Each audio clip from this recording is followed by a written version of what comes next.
Hello guys, welcome to Tamil share tutorials. இந்த video நம்ம என்ன பார்க்க போகிறோம் அப்படின்னா பேங்க் நிஃப்டி பற்றி தான் பேங்க் நிஃப்டியில் இன்றைக்கி எடுத்த ட்ரேட் பற்றி தான் பார்க்க போகிறோம். ஸோ ஓவரால் நான் நேற்றுள்ள வீடியோவில் என்ன சொல்லியிருந்தேன் அப்படின்னா 36,000 கிட்ட ப்ராஃபிட் பார்த்துருந்தேன். ஸோ அடுத்து நம்ம குரூப்பில் அப்டேட் பண்ணியிருந்தேன். Last 0 to hero strategy try பண்ண போய் ஒரு 3,000 பக்கத்தில் லாஸ் ஆச்சு அப்படின்னு அரௌண்ட் ஃபீஸ் எல்லாம் சேர்த்து 3,500 கிட்ட லாஸ் ஆயிருந்து. அடுத்து என்ன ஆச்சு அப்படின்னு பார்த்தீங்கன்னா இன்றைக்கி ட்ரேட். ஸோ இன்னைக்கு ட்ரேடு ஒரு ஆள் அதே மாதிரி ஒரு 3,200 கிட்ட ப்ராஃபிட்டில் முடித்தேன். ஸோ இது எல்லா ட்ரேடுமே நான் பண்ணது என்ன அப்படின்னு பார்த்தீங்கன்னா only one supply demand strategy தான். மார்க்கெட்டில் அருமையாக ஒர்க் அவுட் ஆச்சு. ஸோ நம்ம எதிர்பார்த்த மாதிரியே டேஸ் ஒன் மார்க் பண்ணியிருந்தேன். அதில் இந்த ஏரியாவிலேருந்து 1 day பிஃபோர் ரிவர்ஸ் ஆச்சு. இன்றைக்கும் அதே மாதிரி அதே ஏரியா டச் பண்ணி ரிவர்ஸ் ஆச்சு. ஸோ இதை எப்படி நம்ம லோயர் டைம் ஃப்ரேமில் ட்ரேட் பண்ணோம் அப்படின்னா நீங்கள் டைம் ஃப்ரேம் கம்மி பண்ணிவிட்டு லோயர் டைம் நீட்டுக்கு நீங்கள் சோன் மார்க் பண்ணிக்கலாம். ஃபஸ்ட்டு நீங்கள் சப்போஸ் புதுசாக யாரும் வாட்ச் பண்ணுறீங்கன்னா அந்த சப்ளை டிமாண்ட் நீங்கள் லேர்ன் பண்ணிக்கணும். ஸோ லாட் ஆஃப் வீடியோஸ் யூடியூப்ஸில் இருக்கும், பார்த்து லேர்ன் பண்ணிக்கோங்க.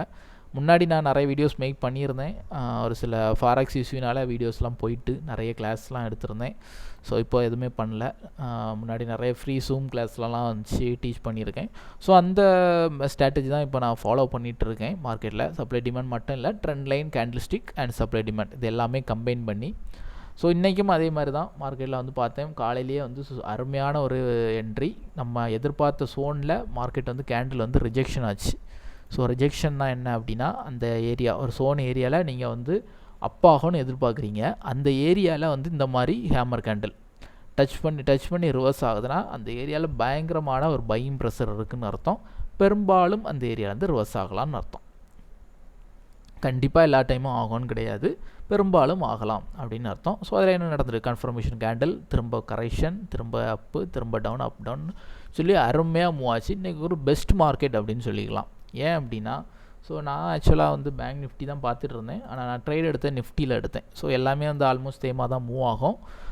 நிஃப்டி சரி இதுலேயும் ஒருக்கா ட்ரை பண்ணி பார்க்கலாம் அப்படின்னு எவ்வளோ லாட் கொஞ்சம் கூட எடுத்து பார்த்தா எவ்வளோ ஃபீஸ் போகுது, எவ்வளோ ப்ராஃபிட் லாஸ் வருது அதை செக் பண்ணுறதுக்காக நைட் ட்ரேட் எடுத்தேன். ஸோ ஐ திங்க் 3 லாட் எடுத்தேன். ஸோ இதில் பார்த்தீங்கன்னா இங்கே ஒரு லாட்டுக்கு 50 வரும் குவான்டிட்டி, சரியா? பேங்க் நிஃப்டியில் 25 குவான்டிட்டி வரும். ஸோ இந்த டைம் பார்த்தீங்கன்னா 10:45 10:30 ஒரு ஆர்டர், 10:26க்கும் 10:43 எடுத்திருக்கேன். ஸோ கரெக்டாக நீங்கள் சார்ட்டில் பார்த்தீங்க அப்படின்னா கிளியராக தெரியும். ஒரு ஹேமர் கேண்டில் 10 மணிக்கு ஃபார்ம் ஆயிருக்கு. ஸோ அது எத்தனை மணிக்கு முடிஞ்சிருக்கும்? 10:15 முடிஞ்சிருக்கும். ஸோ அந்த கேண்டில் முடிஞ்சதும் அடுத்த கேண்டில் நான் என்ட்ரி 10:26.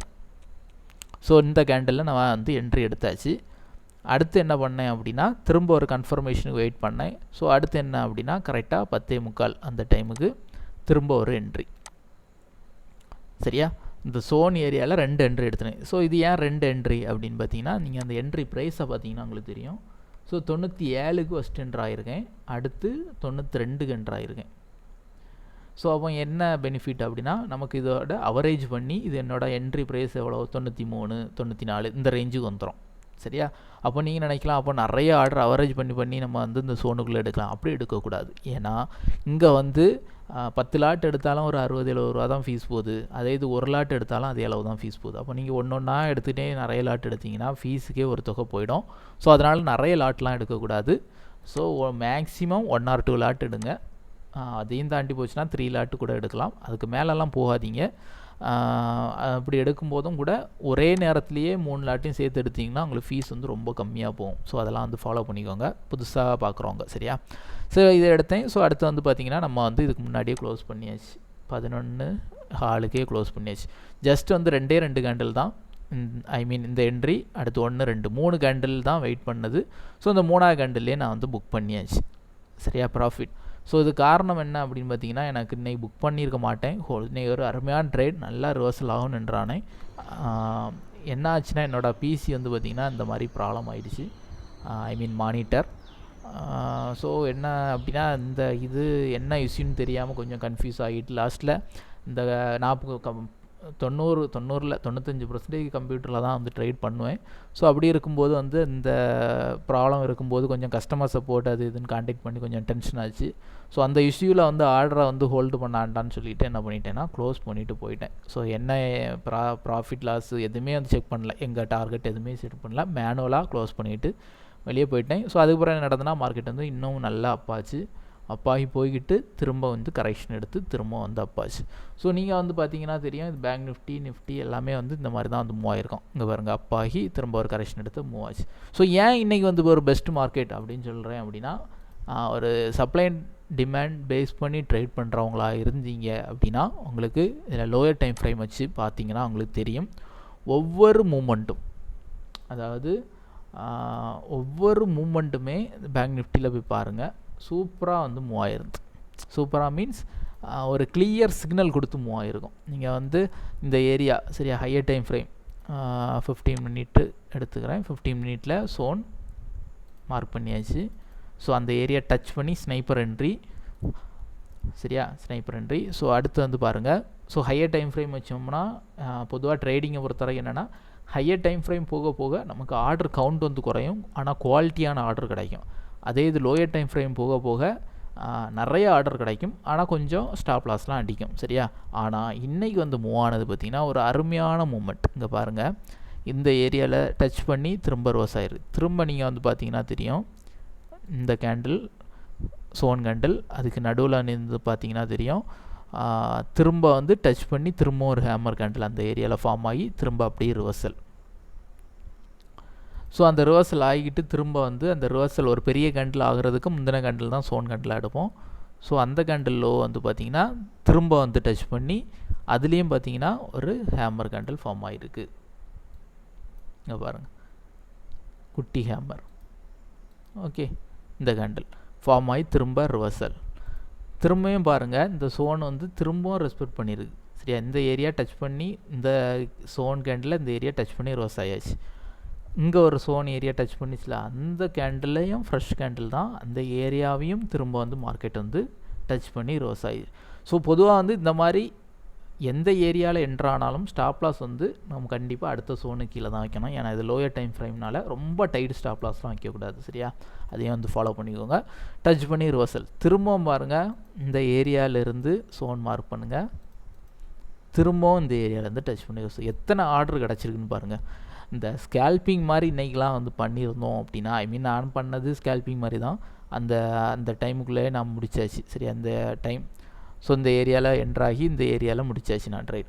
ஆனால் பாருங்கள், திரும்ப திரும்ப டச் பண்ணி அப்பாகி அதாவது 1:30 வரைக்கும், 1:40 வரைக்கும் நிறைய ஆர்டர் வந்து ட்ரேட் பண்ணுறதுக்கு, என்ட்ரி எடுக்கிறதுக்கு நிறைய சான்ஸ் மார்க்கெட்டில் கொடுத்துக்கிட்டு ஒரு பெரிய மூவ்.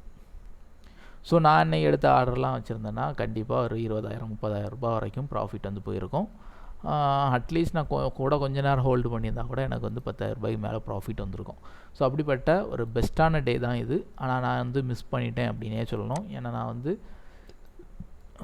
டோட்டலாக புக் பண்ணதே ப்ராஃபிட் வந்து 3,250 தான். ஸோ ஒரு லோ அமௌண்ட்டு தான் வந்து புக் பண்ணியிருக்கேன். ஸோ இந்த இன்வெஸ்ட் பண்ண அமௌண்ட்டுக்கு இது பெரிய அமௌண்ட்டு தான். ஏன்னா 3 லாட்டு தான் எடுத்திருக்கேன் அப்படின்னா கிட்டத்தட்ட ஒரு 15,000 ரூபாய் அந்த ரேஞ்ச் தான் வந்து இன்வெஸ்ட் பண்ணியிருக்கேன். ஸோ 15,000 ரூபாய் கிட்ட இன்வெஸ்ட் பண்ணி 3,000 ரூபா ப்ராஃபிட்டுங்கிறது ஓகே. இருந்தாலும் பெஸ்ட்டான ஒரு என்ட்ரி எடுத்துக்கிட்டு ஹோல்டு பண்ணாமல் விட்டுட்டோமே அப்படின்னு ஒரு ஃபீலிங். ஸோ அந்த நேரம் எனக்கு கரெக்டாக அந்த நேரம் ஆர்டர் க்ளோஸ் பண்ணுறதுக்கு முன்னாடி இந்த இஷ்யூ ஆச்சு. கரெக்டாக ஒரு என்ட்ரி எடுத்ததுமே ப்ராப்ளம் ஆச்சு பிசி. ஸோ நம்ம டைம் அப்படி இருந்திருக்கு. ஸோ அதனால் ஒன்றும் பண்ண முடியல. இருந்தாலும் நம்ம குரூப்பில் இருந்து அப்டேட்லாம் வந்து பண்ணியிருந்தேன். ஸோ வந்து நீங்கள் பார்க்கணுன்னா பார்த்துக்கோங்க. ஒரு சில விஷயங்கள் நான் இன்றைக்கி எடுத்திருந்த ஆர்டரை வந்து அப்டேட் பண்ணேன், 3K ப்ராஃபிட் புக் பண்ணிட்டேன் அப்படின்னு. ஸோ அடுத்து ஆப்ஷன் பையிங், செல்லிங், அதில் உள்ள ப்ளஸ் மைனஸ்லாம் வந்து ஷேர் பண்ணியிருக்கேன். ஸோ குரூப்பில் வந்து ஷேர் பண்ணி ஜாயின் பண்ணிக்கோங்க. டிஸ்கிரிப்ஷன் லிங்க் தரேன். மேபி உங்களுக்கு புதுசாக லேர்ன் பண்ணணும், கொஞ்சம் நார்மலாக எல்லோரும் இண்டிகேட்டர்லாம் வச்சு பண்ணி அப்படி தான் வந்து ட்ரேட் பண்ணுவாங்க. நம்ம கொஞ்சம் டிஃப்ரெண்ட்டாக தான் வந்து ட்ரேட் பண்ணுவோம். முன்னாடியே நம்ம வீடியோஸ்லாம் ஃபாலோ பண்ணுறவங்களுக்கு தெரியும். ஸோ அந்த மாதிரி புதுசாக கொஞ்சம் கற்றுக்கணும், தெரிஞ்சுக்கணும் அப்படின்னு நினச்சிங்கன்னா நம்ம சேனல்லாம் வந்து ஃபாலோ பண்ணிக்கோங்க. ஸோ உங்கள் ஃப்ரெண்ட்ஸுக்கும் வந்து ஷேர் பண்ணுங்கள். என்ன சொல்ல, இந்த கான்ட்ராக்டை ஸ்ட்ரைக் ப்ரைஸை தேடியே கொஞ்சம் டைம் ஆகி போச்சு. என்ன அப்படின்னா, அந்த நிஃப்டி பொதுவாக வந்து ஒவ்வொரு வீக்லி எக்ஸ்பைரி பண்ணுவோம். இந்த வீக்லி எக்ஸ்பைரி முடிஞ்சு நேற்று. ஸோ அடுத்த வீக்குள்ளே எக்ஸ்பைரின்னு தேடும்போது அந்த ஆர்டரே வந்து கிடைக்கல. ஸோ அதுக்கு பிறகு தான் பார்த்தேன் நிஃப்டி மே ஃபியூச்சர்னு இருக்குது. ஸோ மேபி இது வந்து மந்த்லி கான்ட்ராக்டும் அந்த வீக்லி கான்ட்ராக்டும் அடுத்த வீக் சேமாக தானே முடியுது. ஸோ அதனால் அதுக்குன்னு ஸ்பெஷலாக தனியாக வந்து இல்லைன்னு நினைக்கிறேன் கான்ட்ராக்ட். ஸோ அதனால் நான் வந்து எது எடுத்திருக்கேன் அப்படின்னா அவங்க பாருங்கள், நிஃப்டி மே 1800. ஸோ இதுதான் வந்து எடுத்திருக்கேன். My god, what happen?